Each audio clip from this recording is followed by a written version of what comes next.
آخرت کی فکر نصیب فرمائے اور اس موت سے سبق حاصل کرنے کی ہمیں توفیق عطا فرمائے۔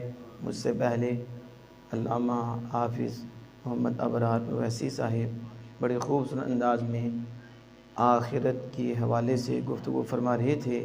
اللہ جل وعلا ان کے علم و عمل میں مزید برکتیں عطا فرمائے۔ یہ جامع مسجد قول پور اللہ پاک سے رحمت سے پر فرمائے۔ آج کی رات کی خاص رحمتیں بھی ان کو عطا فرمائے، اہل علاقہ کی بھی مالک مزید بہتری فرمائے۔ میں نے جو آیہ کریمہ پڑھنے کا شرف حاصل کیا ہے، اس میں آپ غور و فکر کریں۔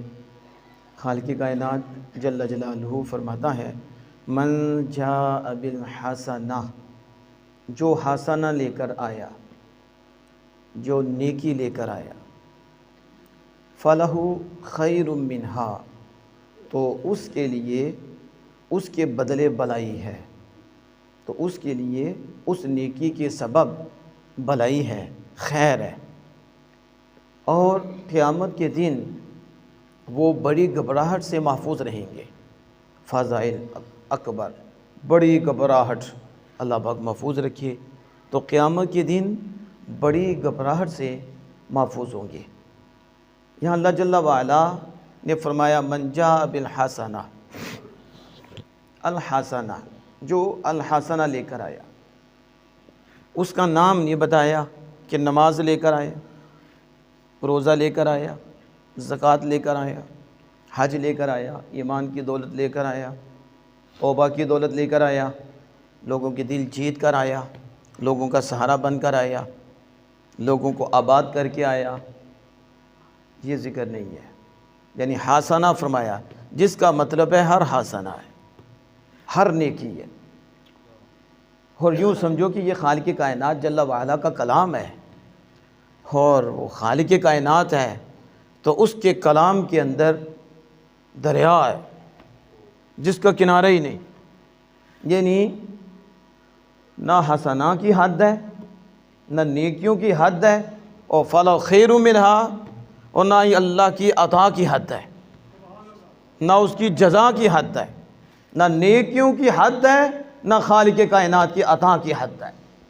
میں جو حسنہ لے کر آیا اس کے بدلے آخرت میں بلائی ملے گی، اس سے بہتر آخرت میں مالک خیر دے گا، اس سے زیادہ آخرت میں اللہ جل وعلا اس کو نوازے گا۔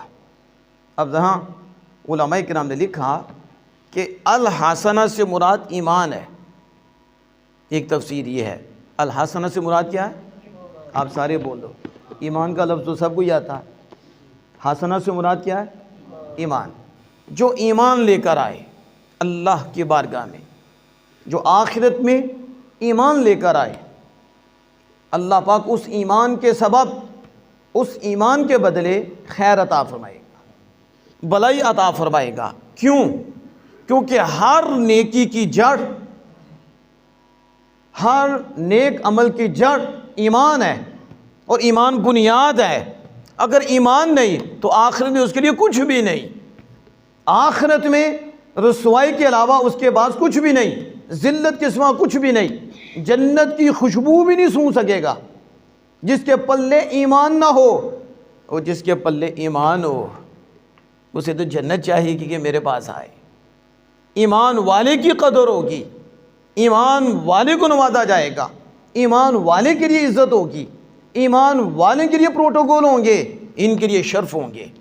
لیکن ایمان نہ ہوا تو آخرت میں کچھ بھی نہیں۔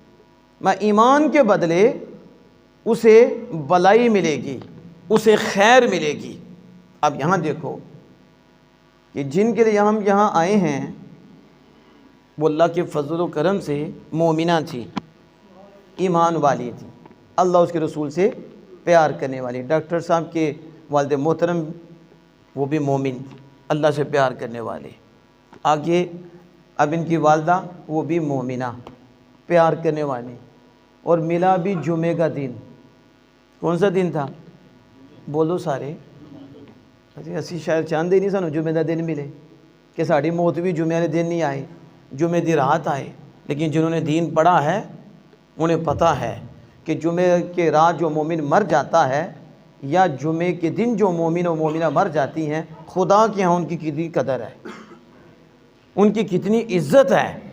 اس پہ حدیث پاک شاہد ہیں۔ میں ایمان پہ بات کرتے ہوئے پھر اعمال صالحہ کی طرف جاؤں گا۔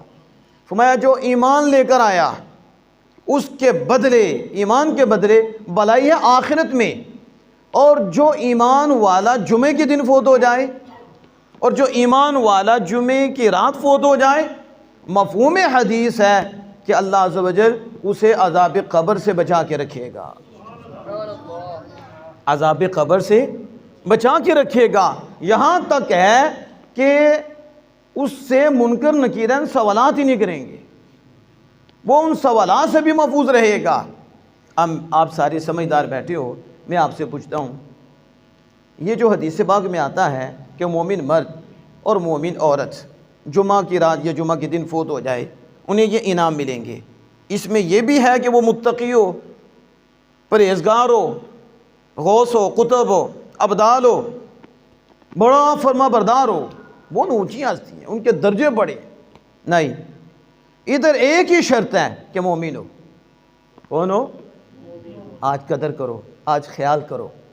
آج ہمارے لوگ ایمان کی طرف توجہ نہیں کر رہے، سین کر کے مرضی ہو رہے ہیں، بس ویزا لینا۔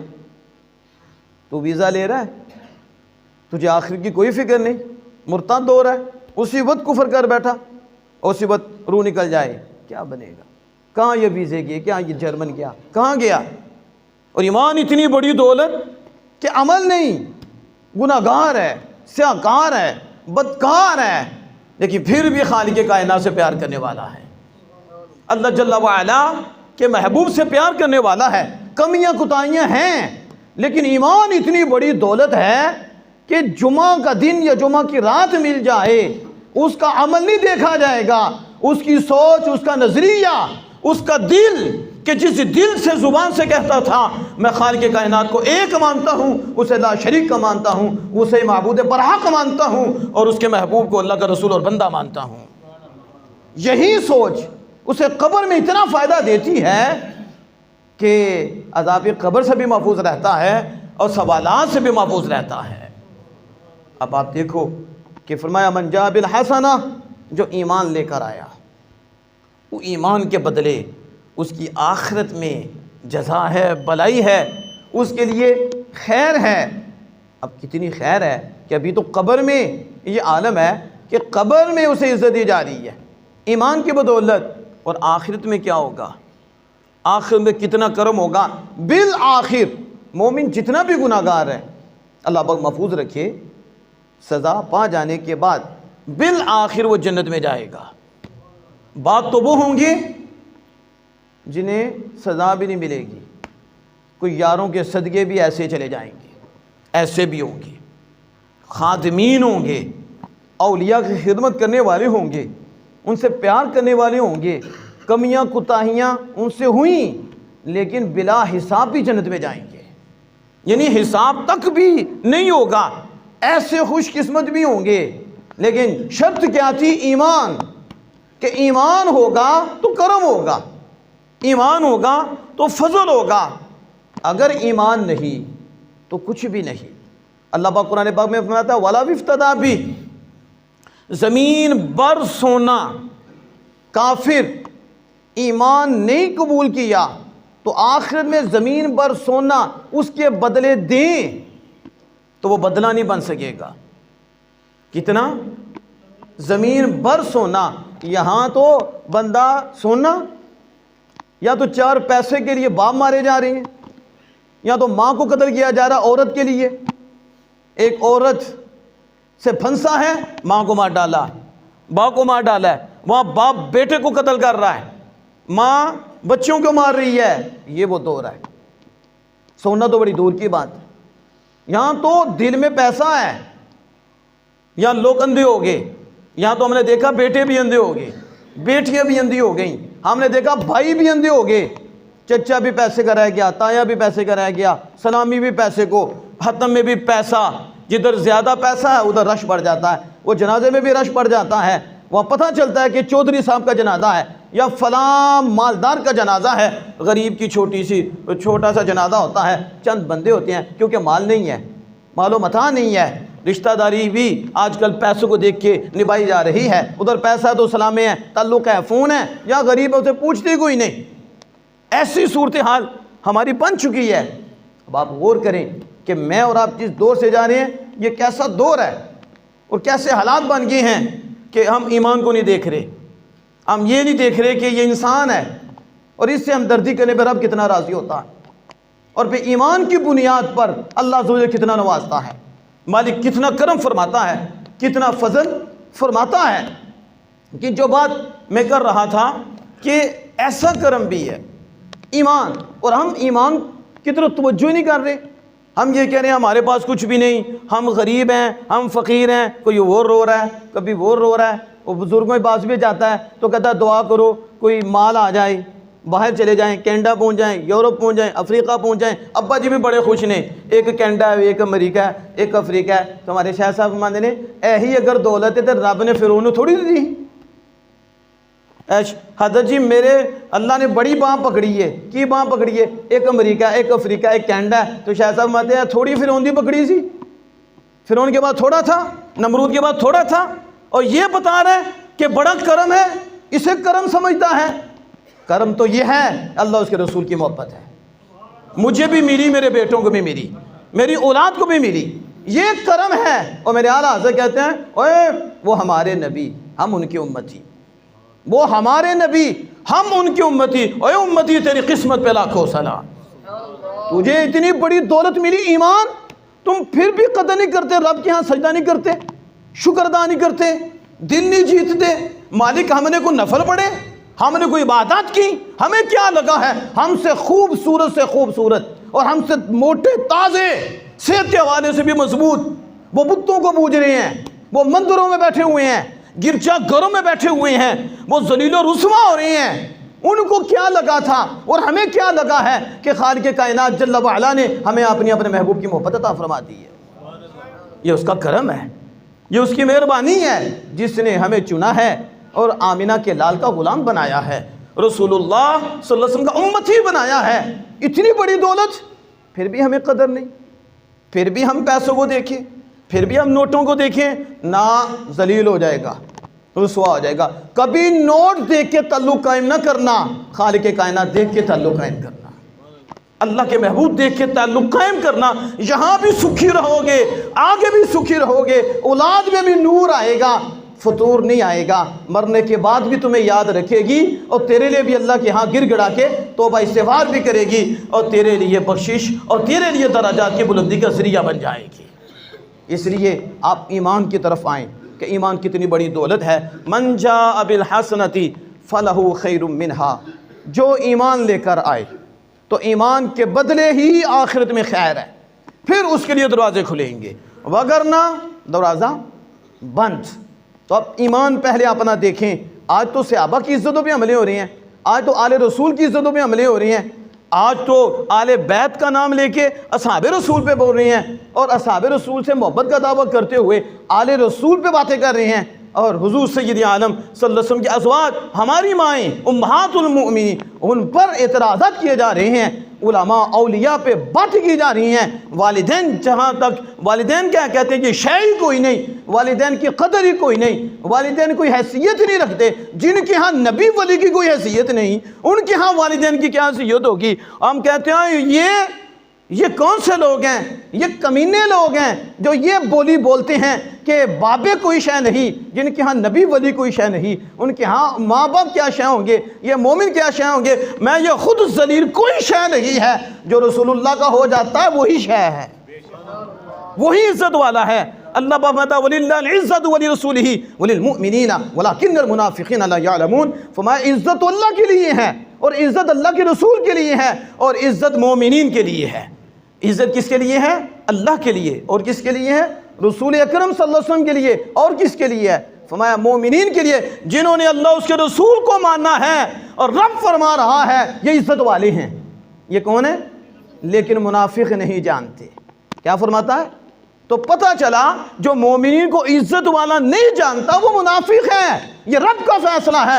جو جانتا اور مانتا ہے وہ تو آمنہ کے لال سے پیار کرنے والا ہے, وہ تو اللہ اس کے رسول سے پیار کرنے والا ہے کہ مومن کو عزت ملی ہے تو ایمان سے ملی ہے, اور ایمان کے آگے کوئی شے نہیں ہے. اور یہ اس طرح کی باتیں بولتے ہیں. ذرا یہ سنو, اللہ پاک فرماتا ہے وَكَانَ أَبُوهُمَا صَالِحًا. حضرت خضر علیہ السلام نے وہ دیوار سیدھی کر دی. آپ نے بارہا یہ واقعہ سنا ہے. تو اس کے نیچے خزانہ تھا. تو موسیٰ کلیم اللہ علیہ السلام کو پھر آپ نے بتایا, کہا کہ اس کے نیچے خزانہ تھا, اور اللہ پاک کا حکم ہوا خضر دیوار سیدھی کر دو, دیوار سیدھی کر دو بچوں کے خزانے کی حفاظت کے لیے. تو حضرت خضر علیہ السلام نے ہاتھ لگایا. جب ہاتھ لگایا دیوار سیدھی ہو گئی. تو آڈے ہاں میں کوئی ایسا مستری ہے, کوئی ایسا انجینئر ہے, نہیں ترقی کر گیا سائنس, کوئی دیوار ٹیری نو سیدھا کر دیا ہاتھ لا کے, کوئی ایسا ہے توڑ کے سیدھی کرے گا؟ جو خدا کے ہو جاتے ہیں وہ ایسے با کمال ہوتے ہیں, تیری دیوار بھی سیدھی کر دیتے ہیں, تیرے دل بھی سیدھے کر دیتے ہیں. یہ لوگ قرآن سے دور ہیں, اس لیے فطور پیدا کیا ہے. آج ہم کہتے ہیں ان کو نہ سنو, آمنہ کے لال کے غلاموں کو سنو, اللہ کے پیاروں کو سنو, جن کو سن کر تمہیں اللہ اس کے رسول کی محبت ملے, جن کے سن کے تمہیں اصحاب اور آل رسول کی محبت ملے, جن کے سن کے دل کرے ہم اس خالق کائنات کے ہر وقت اور ہمہ وقت اس کے آگے جھکے رہیں, ایسا نور ملے. اب دیکھو اللہ پاک نے جو بچوں کے خزانے کی حفاظت فرمائی, اس کی وضاحت بھی خود فرمائی. وَكَانَ أَبُوهُمَا صَالِحًا, فرمایا ان کا باپ صالح تھا. بولو کیا فرمایا؟ ان کا باپ. یہ قرآن کی بات ہے, آپ بولو گے اجر ملے گا. تو ان کا باپ کون تھا؟ بچوں کی بات ہوئی؟ بچوں کی بات نہیں ہوئی کہ بچے صالح تھے یا نہیں تھے, اس پہ رب نے کوئی کلام نہیں فرمایا. لیکن یہ کلام فرمایا کہ وَكَانَ أَبُوهُمَا صَالِحًا, ان دونوں بچوں کا باپ صالح تھا. ان دونوں بچوں کا, یعنی یوں کہہ لو ان دونوں کا بابا نیک تھا. ان دونوں کا بابا کیا تھا؟ یہ کہتا ہے بابا کوئی شے نہیں. ہم نے کہا کمینے, قرآن میں تو رب نے بابا ہی بتایا بڑی شے ہے. کیا بتایا؟ بچوں کی بات ہوئی نہیں, کہا بچوں کا بابا, بچوں کا بابا نیک تھا. اور پڑھو حضرت عبداللہ بن عباس رضی اللہ تعالیٰ عنہما کو کہتے ہیں 8ویں پشت میں وہ بابا تھا. کتنی پشت میں تھا؟ حقیقی بابا بھی نہیں تھا, حقیقی باپ بھی نہیں تھا. 8ویں پشت میں ایک نیک بابا گزرا ہے, اور خالق کائنات جل وعلا فرما رہا ہے ان بچوں کے خزانے کی حفاظت اس لیے ہم نے کرائی ہے کیونکہ ان کا 8ویں پشت میں نیک بابا گزرا ہے. تو جو نیک ہو 8ویں میں بھی ہو, ہم پھر بھی کرم فرماتے ہوئے نسلوں تک فیض دیتے ہیں. آپ سمجھیں کہ نہیں کہ نیکوں کے صدقے کتنا کرم ہوتا ہے. ماں باپ نیک ہوں تو 8 پشتیں کیا ہیں, 10 پشتیں کیا ہیں, 20 پشتیں بھی گزر جائیں, نیک والدین کی برکت نسلوں تک چلتی ہے. بلکہ حدیث پاک میں آتا ہے نسلوں تک تو چلتی ہے, اولاد کو بھی برکت ملتی ہے, اولاد کی اولاد کو بھی برکت ملتی ہے, اس کے آگے بھی برکت ملتی ہے. نہ صرف اولاد ہی کو برکت ملتی ہے بلکہ ہمسایوں کو بھی برکت ملتی ہے. اللہ اس نیک بابے کی وجہ سے اور اس نیک عورت کی وجہ سے خالق کائنات ہمسایوں کی بھی حفاظت فرماتا رہتا ہے اور اس کی اولاد کی بھی حفاظت فرماتا رہتا ہے, یہاں تک کہ اللہ عز و جل ان کی پردہ پوشی فرماتا ہے. آپ اندازہ لگاؤ, یہ تو ایک نیک بابا ہے, کتنی پہلے گزرا, کسی نبی کا غلام تھا, تو اس کی برکت 8ویں پشت تک گئی ہے. مجھے بتاؤ جو آمینہ کے لال کے غلام ہیں ان کی برکت کہاں تک جائے گی؟ اس لیے بتا رہا ہوں ایمان, اپنے ایمان کو مضبوط کرو. تو کیا فرمایا؟ من جاء بالحسنۃ فلہ خیر منہا وہم من فزع یومئذ آمنون. اب اس کا دوسرا مفہوم سنیں.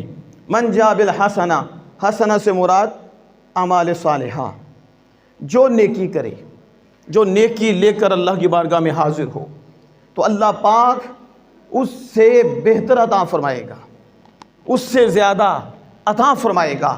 اب یہاں دیکھو, آپ سارے سمجھدار حضرات بیٹھے ہو, مجھے یہ بتاؤ, آپ کسی کے ہاں ملازم لگتے ہو تو اس کی ڈیوٹیاں مختلف ہوتی ہیں, یہ بھی کام کرنا ہے. مثلا ایک ملازم لگا, وہ کہتا ہے کہ ڈنگر بھی چڑھانے نے, ٹھیک ہے, شٹالہ بھی تو ہی کٹنا ہے, وہ بھی تو ہی کرنا ہے, ڈنگرہ دی حفاظت بھی تو ہی کرنی ہے, تے دوپہری منو آ کے دبانا بھی ہے, میری خدمت بھی کرنی ہے, اس طرح مختلف کام اس سے کہتا ہے تو 25,000 مہینے کا ملے گا. کتنا ملے گا بولو. ساڑھے ہاں تو جو حالات نے وہ سامنے، میں امام کی بات نہیں کر رہا، میں تو ایک دوسرے ملازم کی بات کر رہا ہوں. امام کو تو ہم نے خادم بنایا ہوا ہے، میں تو ان کی بات کر رہا ہوں. 25,000 ملے گا لیکن کام مختلف نہیں. کام کنے نے تو اجرت کم، تنہا کم، لیکن خالق کائنات کو دیکھو، مالک کائنات کو دیکھو. ایک حکم وہ بھی دیتا ہے، ہم اس کے دین کے خادم ہیں، ہمیں بھی حکم دیتا ہے، کہتا ہے نماز پڑھو. کیا کرو؟ نماز قائم کرو. ایک عمل ہے. عمل کتنے ہیں؟ ادھر دیکھو کتنے ہیں، 1 2 3 4، کتنے عمل؟ تنہا ایک ہی ہے، بس 25,000. اور یہاں کیا ہے؟ کام ایک ہے لیکن اس کے حصے بڑے ہیں. جیسے اس کام کے حصے بڑے تھے لیکن تنہا ایک تھی، تو ادھر بھی کام ایک ہے لیکن اس کے حصے بڑے ہیں، پارٹ بڑے ہیں، جزا زیادہ ہے. جزا کتنی ہے؟ اور صرف یہ نہیں کہ نماز پر ہی جزا ہے، نماز کے ساتھ اور بڑے احکام ہیں. اللہ پاک الگ الگ ہر ایک کی جزا عطا فرماتا ہے. یعنی ایک نماز پڑھنا ہے اس پہ بھی اجر دے گا، فرض ادا کرے گا اس پہ بھی اجر دے گا، اس پہ بھی کرم فرمائے گا. لیکن فرض ادا کرنے سے پہلے وضو ہے، اس نے وضو کرنا ہے تو وضو پر بھی ثواب. پھر وضو میں حصے ہیں، یعنی نیت کرنے پر ثواب، بسم اللہ کہنے پر ثواب. پھر آپ جب ہاتھ دھوتے ہو تو اس پر ثواب. پھر جب چہرہ دھوتے ہو تو اس پر ثواب، 3 دفعہ دھوتے ہو اس پر ثواب. پھر آپ جب بازو پورے دھوتے ہو تو اس پر بھی ثواب. فرض الگ، سنت الگ. پھر آپ جب مسح کرتے ہو پھر پورے سر کا کرتے ہو تو پھر اس پر فرض کا بھی سنت کا بھی ثواب. اسی طرح جب پاؤں پہ آتے ہو تو پاؤں پر بھی ثواب. حتیٰ کہ حدیث پاک میں آتا ہے کہ جس نے نیت کی اور نیت کر کے بسم اللہ پڑھی تو اللہ پاک اتنا کرم فرمائے گا، اس کے ناخنوں سے بھی گناہ نکلیں گے، پاؤں کے ناخنوں سے بھی گناہ نکلیں گے، اس کے بالوں کے سروں سے بھی گناہ نکل جائیں گے. اب بتاؤ اتنا کون دینے والا ہے؟ ایک عمل ہے اور اس کے کتنے حصے ہیں، لیکن ہر حصے پر میں بھی حصے ہیں اور ان حصوں میں بھی اللہ عز و جل نے اجر اور جزا رکھی ہے. آپ گھر میں وضو کرتے ہو تو اسی وقت ایک تو وضو پہ ثواب ملا، اور پھر گھر سے جو وضو کرتا ہے اب قدم رکھتا ہے، چلا ہے مسجد کی طرف، اب ایک قدم ہی رکھا ہے ثواب مل گیا. قدم اٹھایا گناہ جڑ گیا. اب صغیرہ جا رہے ہیں، اللہ کا فضل آ رہا ہے، اللہ کی مہربانی آ رہی ہے. 100 قدم چل کے مسجد تک آ رہا ہے، ہر قدم پہ اللہ رحمت بھی عطا فرما رہا ہے اور ہر قدم پہ مالی صغیرہ گناہ بھی معاف فرما رہا ہے. ابھی مسجد میں نہیں پہنچا، ابھی اللہ کے گھر میں نہیں آیا، کبھی خیال تو کرو، ایسا بھی کوئی کریم دکھاؤ ہمیں، ایسا بھی تو حاکم دکھاؤ ہمیں، ایسا بھی تو مالک ہمیں دکھاؤ نا کہ ابھی تو اس نے عمل کیا ہی نہیں، عمل کے لیے تیاری ہو رہی ہے، ابھی وہاں پہنچنا ہے، پہنچ کر پھر عمل کرنا ہے. ابھی پہنچنے پر اور چلنے پر اللہ اتنا نواز رہا ہے، پھر مسجد میں قدم رکھتا ہے، دعا پڑھتا ہے، درود شریف پڑھتا ہے اور یہ کہتا ہے مالک جب تک رہوں گا تیری عبادت میں رہوں گا. نفلی اعتکاف کی نیت کرتا ہے، ثواب کا سلسلہ بڑھتا ہے. اب بڑھتا جا کے بیٹھتا ہے، انتظار کرتا ہے امام صاحب آئیں گے، میں نماز ادا کروں گا. یہ میں ان کی بات کر رہا ہوں جو امام کا انتظار کرتے ہیں، ان کی بات نہیں کرتا جو چگلیاں غیبتیں کرتے ہیں. 1 منٹ امام لیٹ ہو جائے، 2 منٹ لیٹ ہو جائے تو بس یہ شروع ہو جاتے ہیں، گالیوں بھی آ جاتے ہیں، پتہ نہیں کیا کچھ کرتے ہیں. دین سے دوری کی وجہ ہے. وگرنہ آمینہ کے لال لیٹ ہوتے تھے، میرے آقا دو جہاں صلی اللہ علیہ وسلم کے متوالے انتظار کرتے تھے، حضور آتے اور آ کے نماز ادا فرماتے، اور اس پہ کتنا اجر ملتا ہے. اب وہ آگے بیٹھ گیا ہے کہ امام صاحب آئیں گے اور جماعت کے ساتھ نماز ادا کروں گا، سلسلہ اور بڑھتا ہے، ثواب کا، نیکیوں کا سلسلہ بڑھتا ہے. اب وہ انتظار میں ہے، انتظار میں ثواب. اب یہ جامع مسجد ہے اور جو جامع مسجد نہیں، اس کا فرق ہے. وہ جامع مسجد میں آ کے بیٹھا ہے اور جب بیٹھا ہے تو ثواب بڑھ رہا ہے. ابھی اس نے نماز پڑھی، غیر جامع میں پڑھی، 27 گنا ثواب ملتا ہے، اور جامع مسجد میں پڑھ رہا ہے، رب تعالیٰ 500 نمازوں کا ثواب عطا فرما رہا ہے. کتنا عطا فرما رہا ہے؟ 500 نمازوں کا ثواب عطا فرما رہا ہے. ابھی نماز سے فارغ ہوا ہے، نماز کے اندر رکوع کا الگ، سجدے کا الگ، سجدے میں کتنے کرم، کتنی مہربانیاں. سلام پھیرتا ہے، سلام پھیرنے پہ نیت کرتا ہے، اس پہ بھی اجر. دائیں بائیں سلام پھیرتا ہے، اس پہ بھی اجر. پھر بیٹھتا ہے، پھر تھوڑی دیر کے لیے بیٹھتا ہے، ذکر کرتا ہے، دعا ہوتی ہے، پھر کرم. جب تک وہ مسجد سے باہر نہیں نکلتا بارش ہوتی رہتی.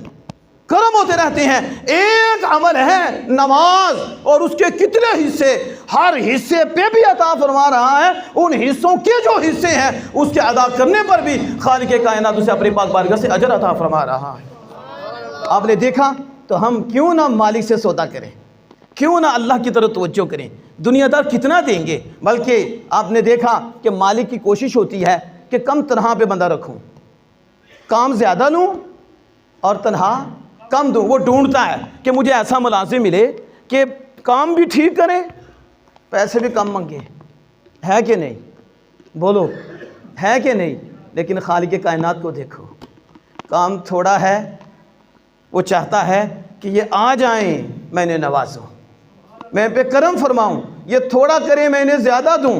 اس لیے آج کی رات میں وہ رات ہے، رحمت حق بہا نمی جویت، رحمت حق بہا نمی جویت۔ رحمت حق پیسے نہیں چاہتی، رحمت حق تم سے مال کا مطالبہ نہیں کرتی، باقی جس کے دروازے پہ جاؤ گے وہ مال مانگے گا، اس کی نظر مال پہ ہوگی، وہ دیکھے گا، وہ مطالبہ کرے گا۔ اور اللہ تو اس سے پاک ہے، وہ تو دینے والا ہے، وہ تو نوازنے والا ہے، وہ کھلانے والا ہے، کھانے سے پاک ہے، وہ پلانے والا ہے، پینے سے پاک ہے۔ وہ کہتا ہے آ جاؤ میری طرف، آ جاؤ، تم عمل کرو، میں چاہتا ہوں کہ تم آؤ، میں تمہیں دوں، میں تم پہ کرم فرماؤں، میں تم پہ فضل فرماؤں۔ اس لیے رحمت حق بہانہ میں جویت، رحمت حق بہانے ڈھونڈتی ہے، اس نے بہانے رکھے ہیں میرے محبوب کے یار کسی طریقے سے آ جائیں۔ ان کا کام ہے آنا، ہمارا کام ہے انہیں نوازنا ہے، ہم ان پہ کرم فرمائیں۔ کم کام پہ اللہ نے زیادہ عطا فرماتا ہے۔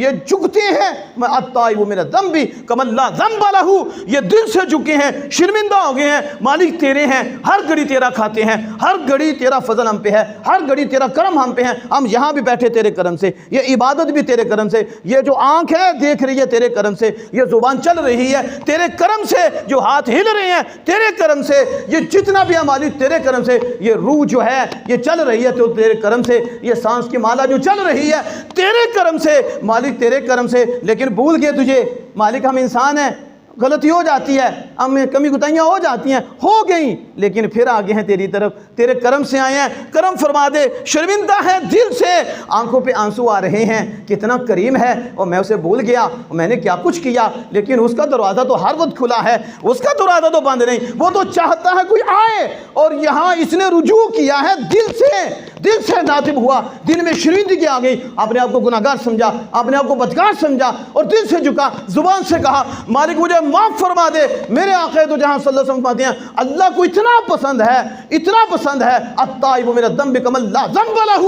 ابھی اس کے دل میں شرمندگی آئی، زبان پہ استغفار کے لفظ آئے، معافی کے لفظ آئے، ادھر سے خالق کائنات نے ایسا دھویا ہے جیسے کہ اس کے اوپر کوئی گناہ ہی نہیں ہے۔ التائب من الذنب کمن لا ذنب لہ، گناہ سے توبہ کرنے والا ایسا ہے جیسے کہ کوئی گناہ نہیں، شرائط کے ساتھ۔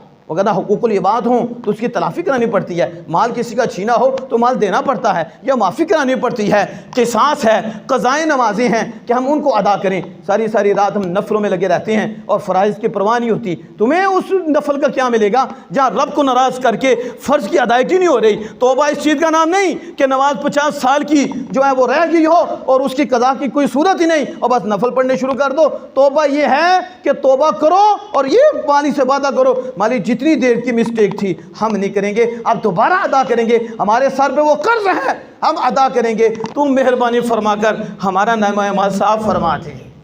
تو پھر یہ کرم ہوگا من جاء بالحسنۃ فلہ خیر منہا، جو اللہ کے ہاں نیکی لے کر آئے، یعنی ہمارے سامنے لے کر آئے، توبہ لے کر آئے، اللہ عز و جل اتنا نوازے گا، اتنا کرم فرمائے گا۔ یہ آخری دو باتیں یہ سماعت فرمائیں۔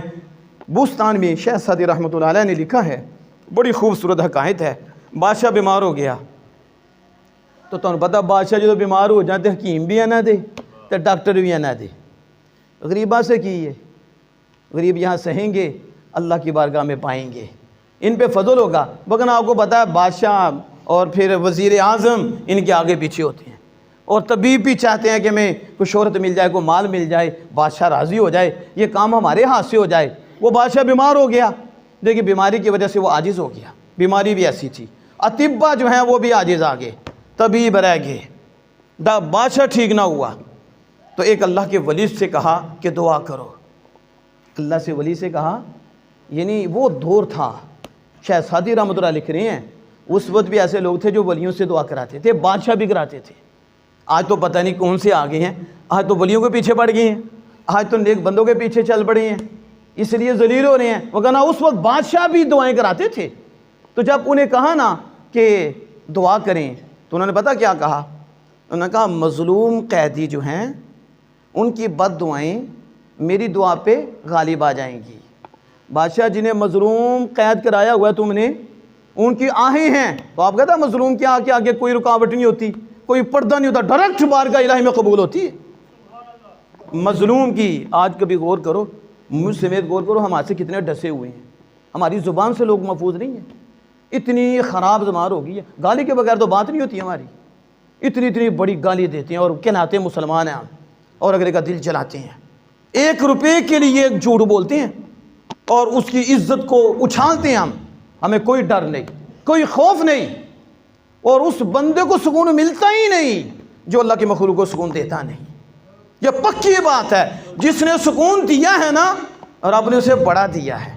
وہ دیکھو فٹ پاتھ پہ کبھی دیکھے تو اسے ننگا بندہ ستا ہوتا ہے، کبھی دیکھے جی ننگا، کپڑے بھی نہیں ہوتے، انہیں پوچھے تینے سکون دی نیند کیوں آئی ہے؟ دوسری طرف گولیوں کے پکے مار کے سوتے ہیں، نیند نہیں آتی، بڑی مشکل سے نیند آتی ہے۔ تو جواب کیا ملے گا؟ وہ جو ننگا فٹ پاتھ پہ لیٹا ہوا ہے نا، وہ کہے گا کسی کا حق نہیں مارا، کسی کا دل نہیں ستایا، کسی کو دکھ نہیں دیا، اس لیے چین کی نیند سوئے ہوں، اگرچہ اے سی نہیں ہے، ہیٹر نہیں ہے، لیکن رب نے دل کا سکون دیا ہوا ہے، ننگے ہونے کی حالت میں مجھے سکون ہے۔ اور دوسرے سے پوچھو وہ کہے گا میں نے سکون دیا ہی نہیں، رشوت میں نے لی، سود میں نے لیا، لوگوں کے دل میں نے جلائے، گالی میں دیتا ہوں، ماں باپ کو میں تنگ کرتا ہوں، بھائیوں کو میں تنگ کرتا ہوں، عزیز و قریب میں تنگ کرتا ہوں، علماء کو میں پریشان کرتا ہوں، فلاں پہ میں بولتا ہوں، تو آپ کے سامنے آ جائے گا سکون اسے ملتا ہے، اور خدا کا یار بھی وہی بنتا ہے جسے خدا کی مخلوق سے پیار ہوتا ہے۔ اب یہاں دیکھو انہوں نے کہا میری دعا تو ٹھیک ہے، ولی کی دعا ہے، ولی کی دعا اثر رکھتی ہے، وہ کام کرتی ہے، لیکن فرمایا وہ جو تم نے قید کیے ہوئے ہیں نا مظلوم، ان کی بد دعائیں میری دعا پہ غالب آ جائیں گی، انہیں معاف کر، ان سے راضی ہو جا۔ بادشاہ نے اسے معاف کیا، انہیں راضی کیا۔ جب راضی کیا شاید فرماتے ہیں اللہ کے ولی نے ہاتھ اٹھائے اور ہاتھ اٹھا کر کہا مالک باغا ہوا بندہ حاضر ہے۔ کیا کہا؟ بولو تو صحیح نا، تے سانو پوچھو اسے کہنا ساڑھے تو وڈا متقی کوئی نہیں، ساڑھے وڈا نیک ہی کوئی نہیں، تو اللہ دی بارگاہ جو کس طرح دعا کرنے ہیں؟ مالک کوئی غلطی ہو گئی ہوئے تو پھر معاف کر دیں۔ اچھا اسی سمجھنے ہیں کہ ساڑھے بڑیاں نیکیاں ہوئی دیاں نے، غلطی تو ہوئی کوئی نہیں، جن کی ہوئی کوئی نہیں وہ کیا کہتے ہیں؟ باغا ہوا بندہ حاضر ہے، مالک باغا ہوا بندہ حاضر ہے، یہ کرم فرما دے۔ بس انہوں نے ہاتھ اٹھایا، بادشاہ ٹھیک ہو گیا، بادشاہ کو صحت مل گئی، تندرستی ہو گئی۔ آج کہتے ہیں کہ انہوں نے بھی دعا کی، پتہ نہیں کیوں نہیں ہوتا، کہ کیوں نہیں ہوتا غور کر، کس کا دل جلایا ہے، کس کو ستایا ہے۔ ان کی دعا میں کوئی شک نہیں ہے، لیکن وہ دعا تو کرتے ہیں، تمہاری جو لوگوں کے دل دکھائے ہوئے ہیں ان کی بد دعائیں غالب آ جاتی ہیں۔ تو جب ان کو راضی کرو گے، مخلوق بھی خوش ہو تم سے، غیر شرعی طور پر وہ ناراض نہ ہو، تکلیف نہ ہو، پھر ولی ہاتھ اٹھائیں، ماں باپ اٹھائیں۔ اور باپ تو ایسا ہے کہ اولاد کے حق میں باپ کی دعا قبول ہوتی ہے، ماں کی دعا قبول ہوتی ہے۔ الگ بات ہے ہم گھر دے پیروں مندے ہی نہیں، چنے آیا گھر دا کی ہے، فکر ہی کوئی نہیں، چھاپاں والے کو ٹوٹ جائیں گے، 4 چھاپاں، اس نے سنگنیاں پہنی ہوں گی، ملنگ بنا ہوگا، اس کے بعد جا کے پیسے بھی دیں گے، ذلیل بھی ہوں گے، لیکن اماں جی کو نہیں کہنا دعا کریں، ابا جی کو نہیں، گھر میں ماں باپ کو ناراض کیا ہو، ملنگ کو جا رہا ہے، اور ملنگ کیا کرے گا؟ تیرے گھر میں تیرے مرشد بیٹھے ہوئے ہیں، تیرے گھر میں تیرے پیر بیٹھے ہوئے ہیں، اور سب سے پہلے اولاد کے مرشد، اولاد کے پیر والدین ہیں، اگر یہ راضی ہیں تو آمینہ کے لال کا دروازہ بھی کھلا ہوا ہے۔ آپ سمجھ رہے ہیں؟ تو یہ جو میں نے آپ کے سامنے بات رکھی، تو جب انہوں نے بادشاہ نے وہ ظلم چھوڑا، انہیں معاف کیا، تو رب کا کرم آ گیا، رب کی مہربانی آ گئی، اور دعا کی، اور اس دعا سے کرم ہو گیا۔ تو میں نے مختصر سے وقت میں ایمان کے حوالے سے آپ کے سامنے بات رکھی ہے، اور اعمال صالحہ کے حوالے سے بات رکھی ہے۔ 1-2 شعر پہ میری بات ختم ہوتی ہے، آپ اس کی طرف توجہ فرمائیں۔ اعلیٰ حضرت امام اہل سنت الشام رضا حافظ بریلوی علیہ رحمۃ الرحمن بڑے خوبصورت انداز میں فرماتے ہیں، دن لہو و لعب میں کھونا، یعنی دن کو کھیل کود، دن لہو و لعب میں کھونا، شب بر سونا، رات کو سو جانا، نہ شرم نبی نہ خوف خدا، یہ بھی نہیں وہ بھی نہیں، نہ شرم نبی کہتے نہیں تینوں اپنے ماں دی بھی کوئی شرم نہیں, اپنے باپ دی بھی کوئی شرم جی انی مہربانیاں نے. تو اعلیٰ حضرت کہتے تینوں نبی اکرم صلی اللہ علیہ وسلم دی کوئی شرم نہیں کہ راتی سو کے اور صبح پوں کے گزارنا ہے, صبح پھر کے گزارتے ہو.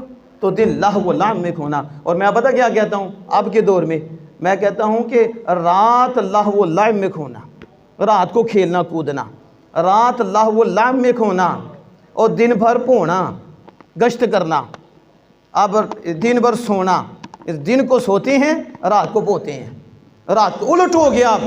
اب راتوں کو نیٹ چلتا ہے, راتوں کو یہ فیس بک چلتی ہے, رات کے 3 بجے بھی دیکھو گے تو فیس بک پہ لڑکے بیٹھے ہوئے ہیں, فیس بک دیکھ رہے ہیں, اس میں موجود ہیں. تو اب میں کہتا ہوں کہ رات لہو و لعب میں کھونا اور دن بھر سونا. فجر ٹائم مرے ہوندے نے, اس میں پہنچے ہوندے نے, دن بھر سونا, نہ شرم نبی نہ خوف خدا, یہ بھی نہیں وہ بھی نہیں. اور علامہ اقبال نے کہا اے طاہر لہوتی اس رزق سے موت اچھی, اے طاہر لہوتی اس رزق سے موت اچھی جس سے آتی ہے پرواز میں کوتاہی, جس سے خدا کی طرف جانے میں کوتاہی آ جائے, اللہ کو بھول جائے. علامہ اقبال کہتے ہیں اس رزق سے بہت اچھی ہے, اس رزق کو کیا کہنا اور اس رزق کا کیا کرنا جس سے خالق رزق ناراض ہے.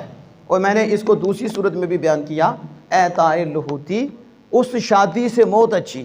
ذرا توجہ سے سننا, اے طاہر لہوتی اس شادی سے موت اچھی جس سے آتی ہے پرواز میں کوتاہی. آج ہماری شادیاں خانہ ہائے بربادیاں ہیں, ایک گھر نہیں ہے جو بچتا ہے. شادی بعد میں ہوتی ہے, رب اور رب کے مصطفیٰ کو پہلے ناراض کیا جاتا ہے. کوئی ایسا بھی ہے کہ جو یہ کہے کہ شادی پہ اللہ راضی ہوگا, اللہ کے رسول راضی ہوں. کہ ہمارے شاہ فرماتے ہیں سب کو راضی کرتے ہیں, کرنے بھی چاہیے, پھوپھیاں تائی چچا سب کو راضی کرنا چاہیے, لیکن صرف ایک کو راضی نہیں کرتے. وہ کون ہے؟ وہ خدا تعالیٰ. باقی سب کو کیا ہوتا ہے؟ راضی کیا جاتا ہے. یہ چند دن کی زندگی ہے, گزر جانی ہے, تھوڑا سا سہ کے گزار لو, پھر آپ دیکھنا قبر میں وہ ٹھنڈک نصیب ہوگی, آپ ساری تکلیفیں بھول جاؤ گے. خالق کائنات جل وعلا سے دعا ہے اپنے محبوب کریم صلی اللہ علیہ وسلم کے صدقہ سے مالک مرحومہ کی کامل بخشش و مغفرت فرمائے, اور ہمیں بھی آخر کی فکر نصیب فرمائے.